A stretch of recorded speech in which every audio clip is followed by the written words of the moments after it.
Welcome to Drunk on Social, the Symposium, where we help you stay ahead of social media trends, share the latest news, and highlight the strategies that are working to help you grow your business. Now let's join our hosts, Tristan and Jeff, in 3, 2, 1.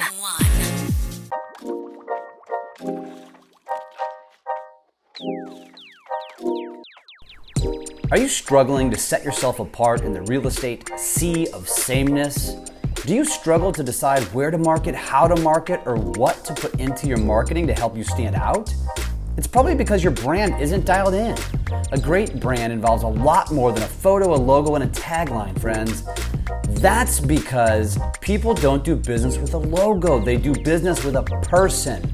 Our friends at BrandFace can help you define, develop, and display your personal brand so you can stand out, outmarket, and outsell your competition. It is time to unveil your inner star. Head to powerbrandtraining.com and check out their free training video. Again, powerbrandtraining.com. That's all one word. powerbrandtraining.com. Check out their free training video. It will be worth your time. Tristan, we're back for another episode of the Symposium, brought to you by the Drunk on Social Facebook group. Dude, what is that? It's your mustache. It is. It's giving you secret powers. If you're not watching this, you should go over to YouTube and check it out, because by the time that this is aired, my mustache will probably be gone because my wife will have officially kicked me out of the house, or if I want to stay, I've got to shave it. So just so you know, this is episode 40, Tristan. And today, ladies and gentlemen, we are going to talk about one topic on episode 40. And that topic is NFTs. NFTs, you've probably heard of them before. And I think it's, I don't know how it completely relates to social. It does, obviously, because that's why we're talking about it. But I think it's something that, for those of you that subscribe to this podcast, that you listen to us, we want to keep you cutting edge. We want to keep you out ahead. And this is something that you should be paying attention to and trying to get a grasp on.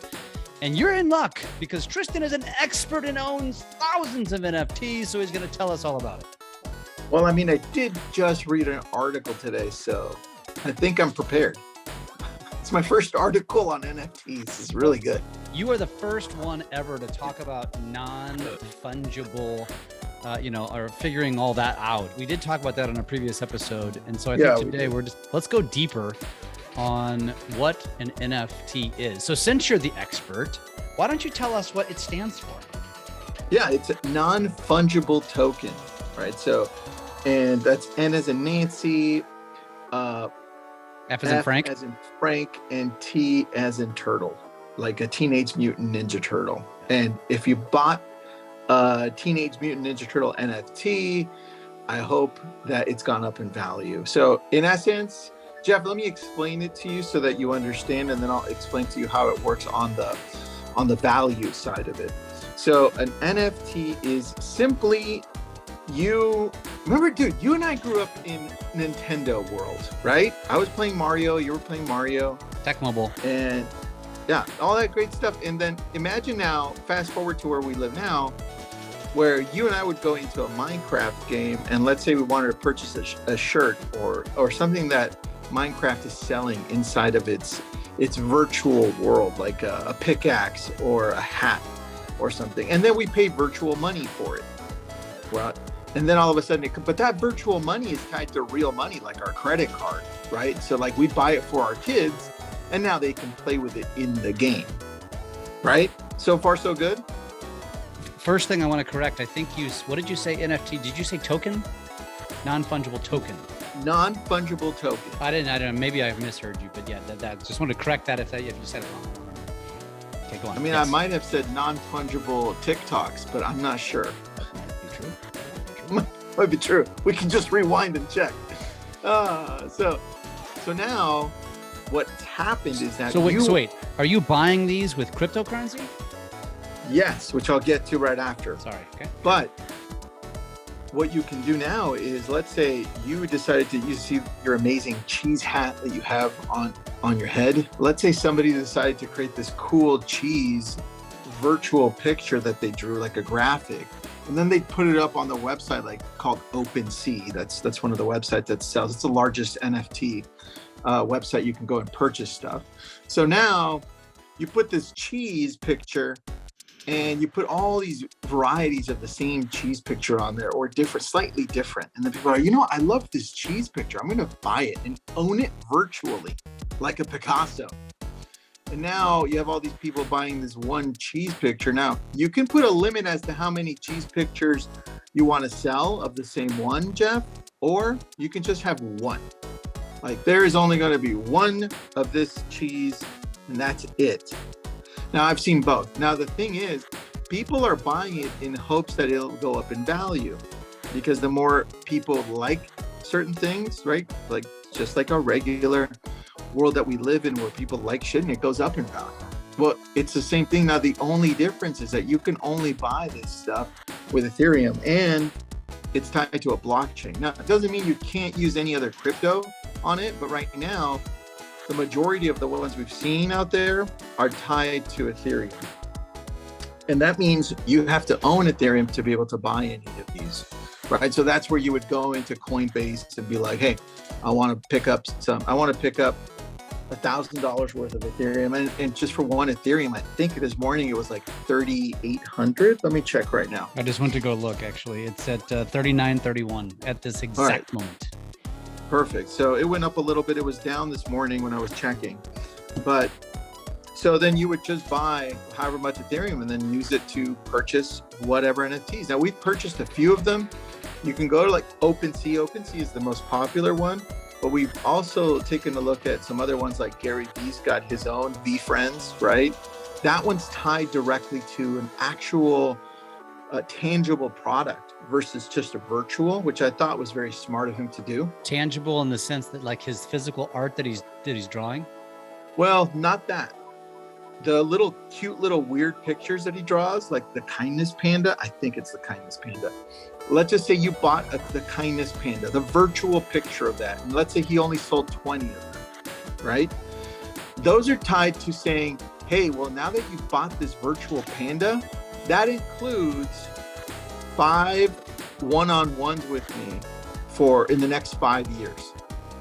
Or it includes, like, now you have a free ticket to come to my live event once every year for the next 3 years, whatever it included, right? And so that's the cool part about that whole NFT product that he brought up. But mostly, like, if you go to Veve, V-E-V-E, where now that one's picking up steam because they have a lot of the mainstream names like Marvel, Star Wars, The Simpsons. You can pick up, let's say, Iron Man, and they're selling like 20 or 30 of them, and it costs you like $300 worth of whatever that is. It's the patient panda, damn it, I got it wrong. There you go.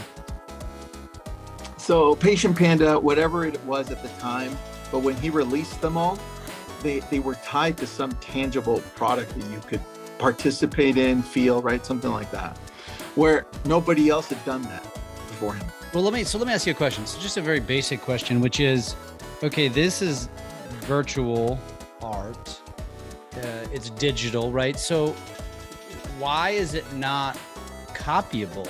Like, how is that not, help me wrap my head around that for someone who doesn't understand that concept of something just being, you can just copy it.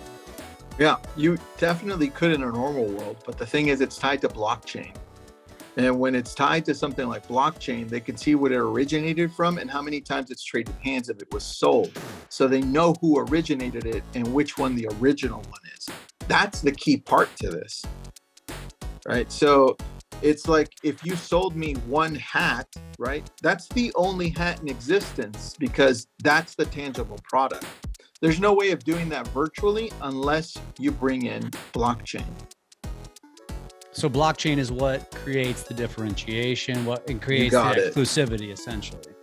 Yeah, and that's why they had to attach some type of a cryptocurrency to it. In this case, they just attached Ethereum. Did you ever read the article? There was an article about that somebody was trying to explain this, and they used the analogy of a child in a classroom drawing a picture and then passing the picture around the room. And then somebody tried to duplicate it, but the reason why he knew it was duplicated was because he had a certain number on it or something like it. You ever read that? If you did, you didn't know what I was talking about. I haven't read it, but I can see what you're saying, because it's easy to trace on the back end. Dude, it's instant. You can tell if it's a fake or not. That's the cool thing about blockchain. It'll tell you who's owned it, how many times it's been traded hands, and to who. So if it leaves it open to see who. But so you're not, and here's the thing that I have a hard time wrapping my head around. You say art, I think hang on my wall. I think, right? I think maybe a picture on my phone. I think, well, if it's artwork, what do we do with it? We display it. But this is not like that. Well, it's getting there, because we're looking into the slight future. So you have everybody that's adopting it right now are those early adopters who see a different world coming, right? Where you're talking about the metaverse. And unfortunately, that word is being thrown out so easily right now, where you're seeing, yeah, I'm selling this crap in the metaverse. I'm like, okay, whatever, you're not. Look, the metaverse that we're going to see in the future, it's not even close to being around, right? We see glimpses of it here and there, and the full metaverse is going to be one that's immersive, Jeff. Where you purchased your NFTs or whatever you purchased, let's say instead of just a picture of an NFT, you purchased a full-on NFT that you can be immersed in, like an actual house, building, virtual building. And you put that into the metaverse. Now you live in it. And inside of that house, you have all of your cool NFTs hanging on the walls. And those are originals by, let's say, Jeff Pfitzer, right? And now, because Jeff Pfitzer took off in the metaverse, now those are worth like $1 million each. And he's not going to replicate them because he only made 5 of them, right? Now you're all of a sudden talking about like a Picasso, which is nuts, right? Just sounds so hokey. It does, man. Look, I'm not saying it's something that's going to catch on and take off, but this is where the world is right now. No, and it's like Clubhouse. Everyone was like hot on Clubhouse, and then it kind of it found its niche. It didn't die out, but it found its niche.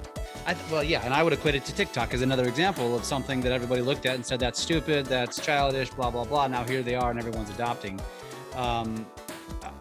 I tend to put my money on certain people, and there's a person named Gary Vaynerchuk that some of you may or may not know, and he's putting his money, he's all in on NFTs. And so to me, that just tells me I need to be paying attention, because the guy's almost never wrong with what he's predicted. And so I think, here's my next question is, and this is where I'm at, and this is part of the reason I'm asking this question is it important, in your opinion, for people to understand this stuff? And if it is, why? Is it because of the investment perspective of it? Like, is it like the new stock market, or does this actually have relevance into our lives in some form or fashion?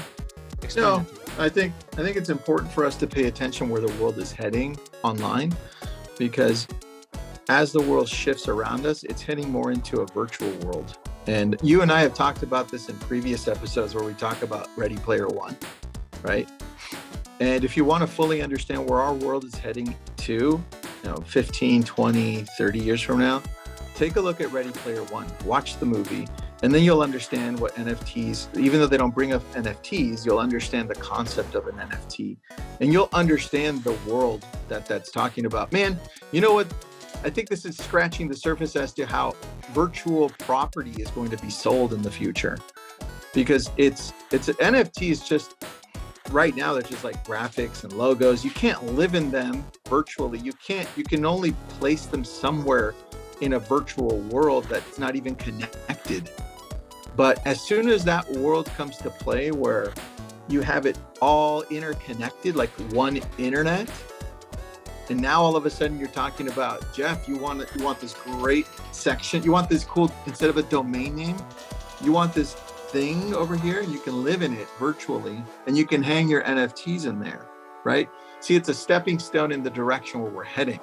So I would suggest everybody go and visit OpenSea and take a look at the other website called Veve, V-E-V-E, and just start understanding the world that they're in. It's probably easier to jump into Veve because a lot of companies like Disney are throwing out NFTs through them, so it's easier.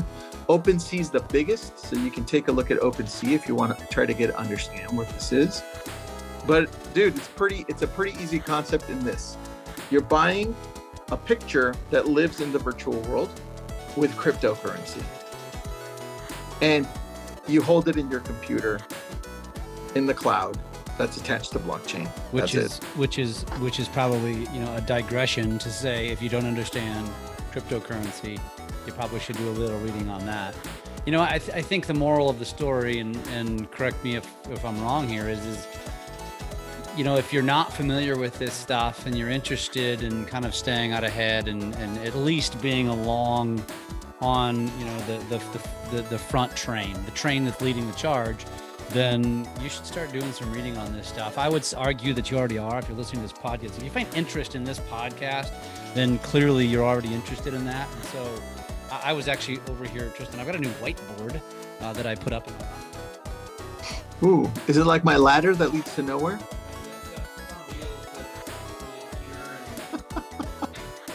To burn my house down. So, but that way I can write notes for myself, and actually more importantly, have a list of the videos that I need to create, and that way they're in my face all the time and I can't forget about them like I do on Post-it notes. Dude. Yeah, but yeah, I love that. So recap that for me. So Ready Player One is a movie that you could watch that I guess helps you understand the virtual world, correct? Yeah, it's a book, and then there's also a book, Ready Player Two. So if you're a reader, it's a fictional book. It's a fun book. You can pick it up or you can watch the movie. It's like a 2-hour movie, very, very well done. And that'll explain to you where our world on the virtual side is heading into, right? That's the future of where we're heading to, which is kind of cool to see, dude, because NFTs is just a stepping stone as to what's really happening next. That's why people just need to pay attention to it. I would even go on OpenSea and check it out and see if you could buy anything. Well, that's what I was going to ask you. So you mentioned OpenSea. So give us those websites one more time and one brief description of what each thing is. Yeah, OpenSea is the largest NFT market in the world. So you can just go buy an NFT, check them all out. If you have anything for sale, you can register to sell it there. Or you can go to Veve, V-E-V-E, and let me go on right now to see what's on there. You pronounced it Viva, but it's V-E-V-E? Yeah, you know what? It's my Spanish. It's just Veve, V-E-V-E. All right. So us white Anglo-Saxon Americans. I was gonna say Veve, but it's Veve. And when you go on there, you can see they've got Marvel, they've got they have a DC, Star Trek, Ghostbusters, Adventure Time. They have all the mainstream TV movie shows that we're used to seeing. And then they sell like little NFTs of those characters, and you can go and buy them. It's an app. It's one where we've been looking at for a little while. They've done such a great job in launching it that it's pretty good, man. I like both. That's where I would start. It's the easiest place. Seems like the safer of all the options. And then obviously, if you're jumping into here, you're probably going to have to try to understand what crypto is. And since everything is traded through typically Ethereum, you're going to have to understand that. So which is at 3,900. Which is interesting. You mentioned that Disney is playing in this world. So I mean, I imagine there's some big corporations that are also, and I've read about some of them that are. Which again, that's kind of that take notice. Those take notice moments. Like, hey, take notice, because these companies aren't spending time and resources in these things if they don't think that's the future of where our world's going. Yeah, well, I think they're learning, man. They know that they've been behind on a few things in the past, so they don't want to be behind, let's say, on another TikTok, right? And that's it. So I think it's just important to pay attention and play with it so you understand it. I love it. And there is a really cool graphic that we will share when we share this podcast. We'll share a link to it. Might even put a separate post to it. As always, if you want access to that stuff, all of it is always posted on the Drunk on Social Facebook group, and many times multi-purpose to Instagram and YouTube and TikTok and all of those places. So go check them out. We've also started just in a series of videos where I will be recording basically a quick summary of a lot of the things we talk about. So if, for example, an NFT, I'll do a 1.5 minute video, summarizing this. So depending on how you like to consume content and stuff, man, we've got like 10 million options for you. So go find yours and embrace it. Dude, I love that. Well, I guess I've got some homework to do, and I'll come back to you next week on episode 41, and we'll talk about something much simpler. How about that? Let's do it.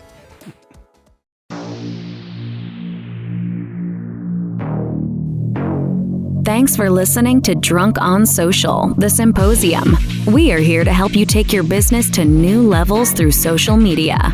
Make sure to subscribe to get updates on new episodes and come join us on our Drunk on Social Facebook page. And as always, make sure you leave us a great review on your favorite podcast app. Feedback and likes are very much appreciated.